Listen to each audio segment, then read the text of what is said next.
ஓம் நமச்சிவாய. நாம் சென்னை மாவட்டத்தில் அமைந்திருக்கும் பாடல் பெறாத சிவஸ்தலங்களை பார்த்து கொண்டிருக்கின்றோம். அந்த வகையில் இன்று நாம் பார்க்க இருக்கும் ஆலயம் சென்னை மாவட்டத்தில் ஆத்தூர் என்ற கிராமத்தில் அமைந்திருக்கின்ற அருள்மிகு காமாட்சி அம்மாள் சமேத வடகலீஸ்வரர் திருக்கோயில் பற்றித்தான் நாம் இன்று பார்க்க இருக்கின்றோம். சென்னை விழுப்புரம் தேசிய நெடுஞ்சாலையில் இருக்கின்றது மேன்மருவத்தூர். இங்கிருந்து சுமார் 9 கிலோமீட்டர் தொலைவில் அமைந்திருக்கின்றது தொழுப்பேடு என்ற ஊர்.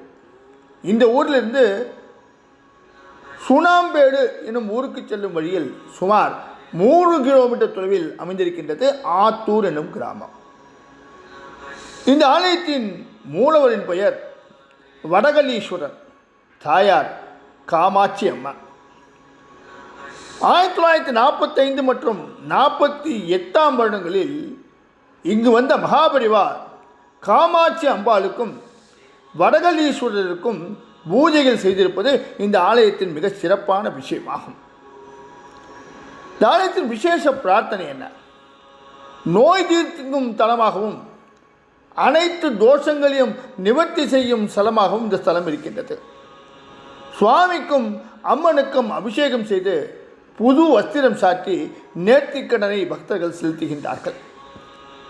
இந்த ஊர் நோய் தீர்க்கும் ஸ்தலம் என்ற பெருமையை கொண்டது. 8 வயதை கடந்தும் சரியாக பேச்சு வராத சிறுவன் ஒருத்தனுக்கு வடகலீஸ்வரர் கருணையால் பேச்சு வந்தது. காமாட்சி அம்பாளோ அவளுடைய கடைக்கண் பார்வைப்பட்டாலே திருமண தோஷம் முதலான எல்லா தோஷங்களும் நிவர்த்தியாகிவிடும் என்பது இங்குள்ள பக்தர்களின் நம்பிக்கை. இந்த தலத்தின் தலவரலாறு தான் என்ன? பல்லவர் காலத்து கோவில் இது. ஆத்தூர் கிராமத்துக்கு 3 முறை விஜயம் செய்திருக்கின்றார் காஞ்சி மகாபரிவார். 1938 வருடம் இங்கு வந்தபோது அக்ரகாரத்தில் இருக்கின்ற வெங்கையர் வீட்டில் தங்கி அனைவருக்கும் ஆசி வழங்கினார். அப்போது அவருடைய முகத்தில் ஏதோ ஒரு தேடல்.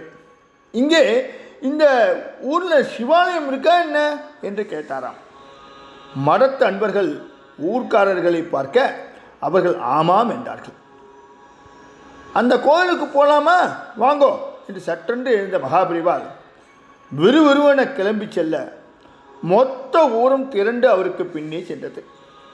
கோவிலை பார்த்ததும் பரவசமானார் மகாபரிவார். அற்புதம் அற்புதம் என்று சொல்லிக்கொண்டே உள்ளே சென்றார். புதர் மண்டி செடி கொடிகள் படர்ந்து காணப்பட்டாலும் அதையெல்லாம் பொருட்படுத்தவில்லை மகாபரிவார். சிவசன்னதிக்கு எதிரில் அப்படியே அமர்ந்து விட்டார். சிவலிங்க திருமேனியே பார்த்து கொண்டிருந்தவர் அடடே என்று நெகிழ்ந்து போனார். சுவாமிக்கும் அம்பாளுக்கும் புது வஸ்திரம் வேணுமே என்று மடத்து சிப்பந்திகளை பார்த்து சொல்ல உடனே ஏற்பாடு செய்யப்பட்டது. இன்னைக்கு பிரதோஷம், ரொம்ப வருஷத்துக்கு பிறகு சுவாமிக்கு பிரதோஷ பூஜை நடக்க போகிறது என்று சுவாமி சொல்ல பூமாலைகளும் வில்வ இலைகளும் பழங்களும் சர்க்கரை பொங்கலும் கொண்டு வந்து வைக்கப்பட்டன. அன்று மாலை தன்னுடைய திருக்கரங்களால் சுவாமி மற்றும் அம்பாளுக்கு அபிஷேகம் செய்தார் மகாபரிவார்.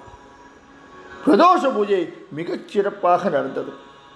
மொத்த ஊரும் சிலிர்த்து போனது இந்த நிகழ்வுக்கு பிறகு.